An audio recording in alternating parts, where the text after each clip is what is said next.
Hi, this is Stevie. Today I'm doing a sketch, a watercolor line and wash sketch of a place that we visited in Monterey several years ago. And what had caught my eye is the little seagull that's standing on the stone right in the front of the picture. And I really liked the big rocks and the crashing waves, and that's pretty much what Monterey looks like. It's kind of a rough sea and craggy looking rocks, and I wanted to capture that. So I got my line drawing done, and this time I'm leaving the sky blank because I'm going to add lettering later on. And what I'm doing right here is I got some distant mountains. You can barely see those in the photograph, but I was just using my hand as a guide to put the water, the horizon line in there. And look what I did. I really made a mistake with that horizon line on the left. I got it going uphill. Your water line or horizon line should always be flat. So I'll show you later on how I fix that, give you a couple different ways to fix it. But I'm just going to continue on. Those distant mountains, there's two ranges of distant mountains. The most distant, I just made a gray color. I mixed it up with some cerulean blue and a bit of permanent rose. Now I'm starting in on those rocks on the right-hand side, just starting in with some raw sienna. And I like to use raw sienna instead of yellow ochre because raw sienna is transparent. Yellow ochre is not transparent. It has a lot of white in it. And you can get muddy colors when you use colors that are opaque. So I like to use transparent whenever possible. So I laid in the raw sienna. Then I went back and wanted to darken them, and I added some of my quinacridone burnt orange. You could also use burnt sienna. I just happened to use quin burnt orange instead. And notice the little marks I'm making, just trying to indicate some cragginess in those rocks.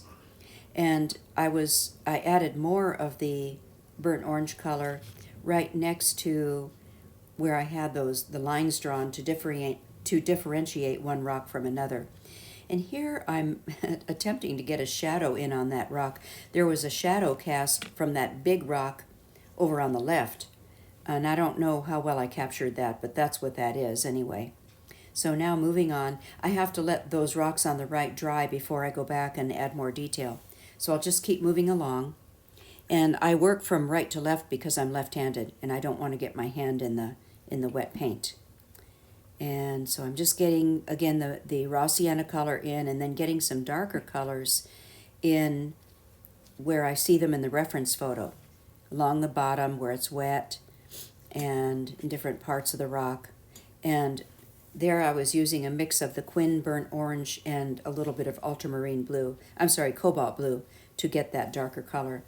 Now I'm going in, there was another range of mountains that was just a bit closer out there in the distance, and I mixed up a grayish green color for that. Just with what was left on my palette, I added a little bit of sap green to it. Any color like that, any subdued color would work. Now moving on with the rest of the rocks. I think I based all of them in with the raw sienna color first, and then I just add the darker colors as I go. And again, the darker color was the quin burnt orange with a little bit of cobalt blue added. And notice on that rock that I just painted in the front, I'm leaving some white space below it between that and the two little rocks that are going to be in the front. And that's because I want to give the indication that there are some white waves slapping up against that rock. And the same with the rocks I'm doing right now. And I try to be careful to soften those edges like I'm doing right there, because that'll make the waves look a little bit better than those hard edges. They'll look more natural. So that I'm just setting up to make the white waves later on. And I just keep moving along there. I'm those rocks that are close to the seagull, more toward the front. If you look at the photo, they're much darker. So for those, I used a mix of quin burnt orange and ultramarine blue, which is just, the ultramarine is just a little bit darker than the cobalt. So that just helped to darken up those rocks a bit. Going in, making sure the bottom edges are softened, because I'm going to have some white water there as well. And they look pretty good now. I thought it would take me a long time to paint this sketch, but it really didn't. And now I can work on the front rock. Same process, starting off with raw sienna, and then I add in touches of the Quin burnt orange. This is just my first layer. I go back in later and add the cragginess to the rocks. And I don't usually tape the outer edges of my sketch paper, but I just decided to do that to show something different. I'm going to be teaching a class in July, and I wanted to show the students different ways that they can format their sketches, and I thought this would be a great way to show, rather than drawing an outline for like a frame around your painting. This is another way to do it, just to get a nice clean edge by putting some tape down. So here I'm going back in with some dark. I refer to the photo and look where the shadows are, and you can see where the seagull is there on the right side, and below the seagull there's a dark shadow, so I just wanted to get that area darkened up.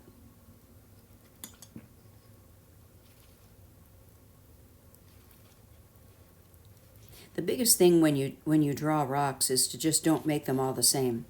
And in this case, I had a nice reference photo that had very different shapes for rocks, but I would say my biggest piece of advice is don't make your rocks all look like potatoes. And that's such an easy thing to do. And when I first started painting many years ago, that's a trap that I fell into also. Here I'm just trying to add a little more texture by just spritzing on some color.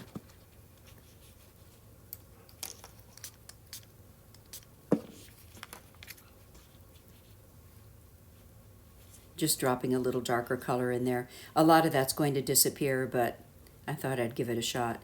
And then I picked up my liner brush to go back in and draw some of the craggy areas of those rocks. And I try to be pretty random. I'm not following that photo necessarily. When you do that, I feel, at least when I do it, that gets me into trouble. But I do want to give that feeling of cragginess, so I just kind of do it randomly. And that represents the little lines in the rocks and the different shapes where they come together.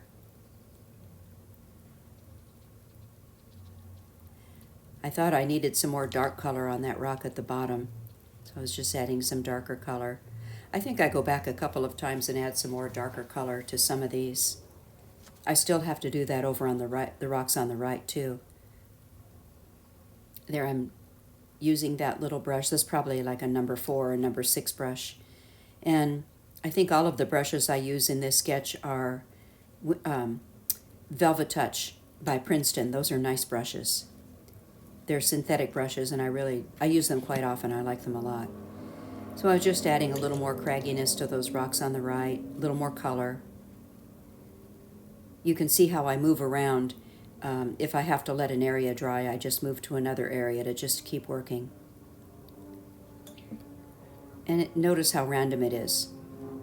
If you try to plan it too much, at least for me, everything starts to look alike. And I wanted to really get some dark on those 2 rocks that I'm working on there in the front, just to contrast that with the white waves that I'm going to have.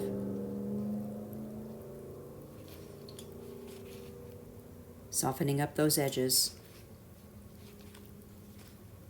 I wish I had drawn my seagull a little larger, but as far as the scale of the painting goes, that's really how big he was. He's kind of hard to see though. So now I'm going back in on those rocks on the right, getting some really dark values in there, especially on the front rock and toward the bottom of the others. If you look on the photo, you can see that. And just, again, softening up those front edges, because that's going to be water at the bottom of those rocks. Getting a little more definition on them. I almost feel that I overworked those rocks, but I think I'm okay with it. I did want to darken them up and get some of the lines in those rocks. Now I can start on the water, and if you look at the photo, the water out in the distance is much darker than the water that's closer to us.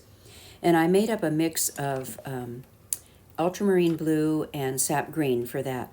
And ocean water has a lot of green in it, and at least it does. I'm from Southern California. I live in Arizona now, but I grew up in Southern California, and the beaches there are all like this. The water has a lot of green in it. And so I was trying to depict that, and more blue than green, but it does have green in it. And here, notice how I'm using a lot of water where I'm putting the blue in. It's because I want that color, I want it soft. I want to give the indication of waves. I didn't really want any hard edges to deal with there, so I was really softening it up. And I can go back later on and add more color. But I thought that that would give a better depiction of the waves than having some hard edges. And notice also, as I put these strokes of blue in to indicate the ocean and movement in the ocean, I do leave a lot of space in between those strokes to preserve the white for the water, you know, for the waves and white caps that you see.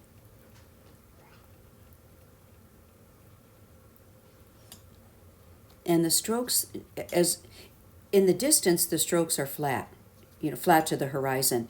But as toward the front of the picture, I will make it more choppy looking by crisscrossing strokes, moving them around a bit. And see how I leave white in the water. And I really like that it gives a softness that to me looks like ocean spray or the white of the waves.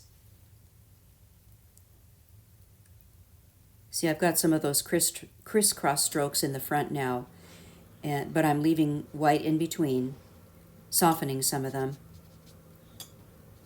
And this is going to dry very light. I'm going to have to go back in and add more of these strokes after the first layer dries. But now you can kind of see where I'm going with it. And so far, I like it. There's something that bothers me, and I think I fix it. On the left side, I don't like anything white going right off the page. And there is an area that I left white for a wave, but I really don't want that going off the page, and I think I fixed that later on. Now I'm working on the little seagull. And again, referring to my photo, you probably can't see it unless you enlarge it. But most of him was gray, except for the head and his chest area. So I just dropped in some gray and then some darker gray on his tail, and that was about it. Now here, notice that I added the ocean in on that left side in the back, in the distance, where I said my line was going uphill. If I did that over, I think I would have changed that, but I'll show you later how I fix it, because right now it's real obvious. Getting a little more dark color on these rocks on the right, because again, I want them to contrast with the white waves. And the more contrast you have, the whiter the waves will look.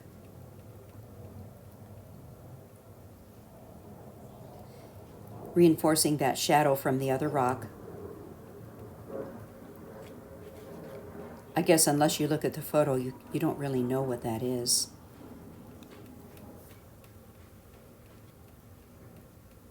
And here I'm just going back, touching up the rocks. I'm really waiting for my ocean to dry so I can go back in and add more color to the ocean. Just going back, adding more crags to the rocks. And for that I'm using a mix of my Quinburn orange and cobalt blue. Or maybe some ultramarine, I can't remember. Either one of those makes a nice dark gray or blackish color.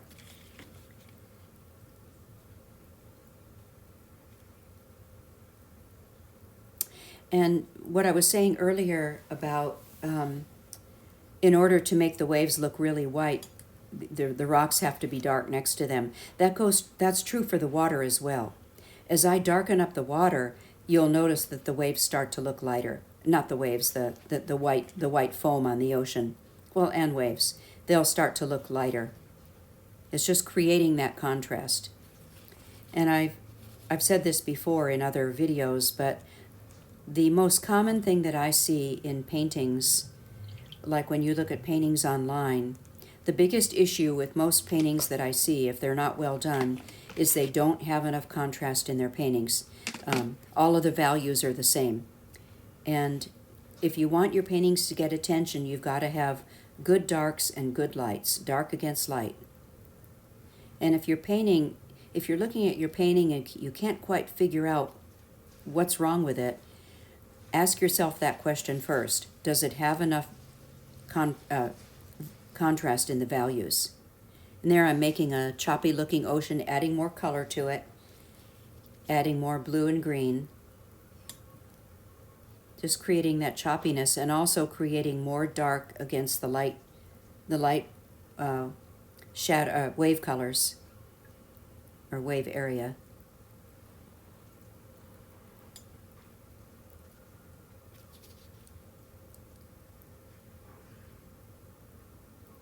If I were painting a big ocean wave, I'd be taking a lot more time to do that. And maybe sometime I'll do that just as a demo to show how that's done. But for this little sketch, and this is just a sketch, remember it's not a finished painting, I kind of like how that white turned out. It really does give the impression of waves or foam slapping up against those rocks.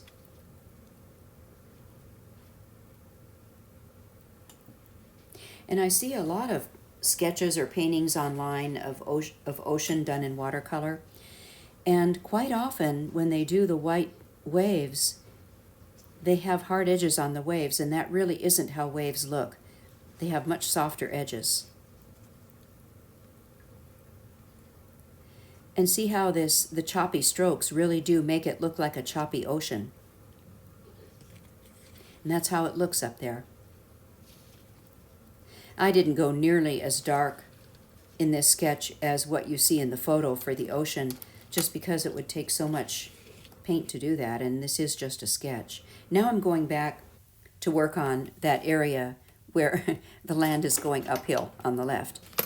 And I used my ruler just to know, I don't do horizon lines with a ruler. I just don't ever do that. But I was just straightening it up. I wanted to be able to see where the level point is.